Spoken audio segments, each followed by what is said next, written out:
You can count them down now, 6 hours away from tonight's big debate when the top 11 Republican candidates will descend upon the Reagan Library stage. Hi, everyone. Are you excited? I am. I'm Gretchen Carlson, and we're here to bring you the real story today. So the debate features all the familiar faces making the cut at our first Fox debate. But now we have the addition of former Hewlett-Packard CEO Carly Fiorina as well. But in the center of it all is still Donald Trump, who appears focused on selling the American people his message, well, maybe a few hats, too. This is the hottest thing out there. This hat, you can't get him. Tom Brady had one in his locker. And for the candidates, how are they going to deal with the recent disses by the Donald? Carly Fiorina says she's not worried. Honestly, Donald Trump says all kinds of things. I don't really worry much about what Donald Trump says, honestly. Campaign Carl Cameron, live for us at the Reagan Library. So, Carl, how do these candidates prepare for a debate like this? Well, some of them spend time with staffers going over briefing books and rehearsing one-liners. Others just go about their business doing the campaign trail as they have all along. In the case of Kentucky Senator Rand Paul, who's part of the professional politicians, the experienced lawmakers who are considered underdogs based on the polls in this against the outsiders, Rand Paul today went to a shooting range, pulled out a gun and began blasting away the IRS code, something that he's done in one of his web video ads. And he has already said in advance of tonight's debate that he thinks that Donald Trump deserves both barrels. So there you see Rand Paul blasting away at the IRS tax code. He says he'll cut taxes and has accused Donald Trump of saying he'll raise them. Trump says that that's not true, and he's even gotten into a spat with a couple of super PACs who put out ads attacking him as a tax raiser, and he says that those are lies. In addition to Donald Trump tonight, who will be center stage and getting an awful lot of heat from an awful lot of candidates, Carly Fiorina, as you mentioned, and Dr. Ben Carson, the neurosurgeon, who's been in a bit of a spat with Mr. Trump for the last few days. Those three are the ones where most eyes will be set. The American public has made it clear that they're fed up with career politicians, and that none of these have ever held office. In the case of Carly Fiorina, she ran once for the Senate but didn't win. Ben Carson's never held office, and Donald Trump has run for president on the Reform Party ticket and flirted with it for years, but they are not office holders. So they're going to be sort of center stage regardless of their position on the actual stage itself. And for the career politicians, it's kind of a do-or-die moment for some of them. After this debate, it's expected that the roster will go back down to 10, and in subsequent debates continue to shrink. So this has become a winnowing process. Even though it's expanded the roster today, it's going to start shrinking dramatically after today. Gretchen. All right, Carl, thanks much. So the polls sure have changed since the last debate here on Fox, with political outsiders making the biggest gains. But Carly Fiorina quick to point out that the polls, well, they don't always mean all that much. And if you go back in every presidential election, the polls, the pundits, the money, the media all said that Ronald Reagan couldn't win, and Jimmy Carter couldn't win, and Bill Clinton couldn't win, and Barack Obama couldn't win, and they all won. And they won because voters decided they should win. So Donald Trump rising 5 percentage points, Dr. Ben Carson jumping a whopping 15.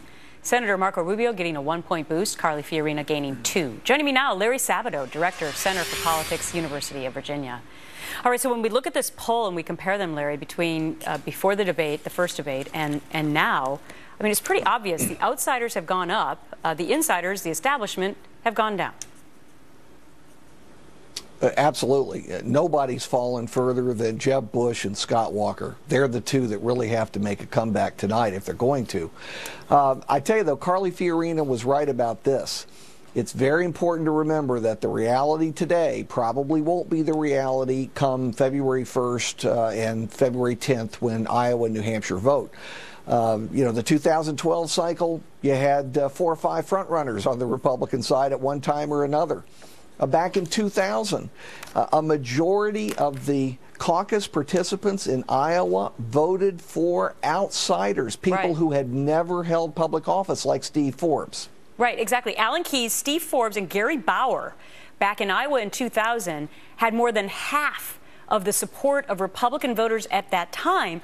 But look at what, okay, so there it is on your screen right there. Look at what ended up happening, though. George W. Bush ended up winning the Iowa Republican caucus with 41%. So I guess what you're saying is that Carly Fiorina may be onto something, that whoever is surging in the beginning, it doesn't always turn out that way. I want to go back, though, to the fact that Jeb Bush has basically cratered down now to 6%. Scott Walker down to 8%. Is this do or die for them tonight? I don't think one moment is absolutely do or die. And remember, Jeb Bush has got, $120 million to spend. He's already committed $24 million to TV ads just between now and the end of this year. It will be far more than the other candidates are able to spend, probably as much as all of them will spend together. So, you can't ignore the influence of money in these contests. And right. Scott Walker has a fair amount saved, nothing close to Bush. All right, so the last thing that I want you to look at is, again, this whole outsider phenomenon. Who do Republicans want as president? Experience in the political system, 36%. From outside the political establishment, 58%. So I guess my question to you, Larry, is in previous years where you saw these outsiders surging in the beginning, did those polls also match up with people wanting to see somebody from the outside?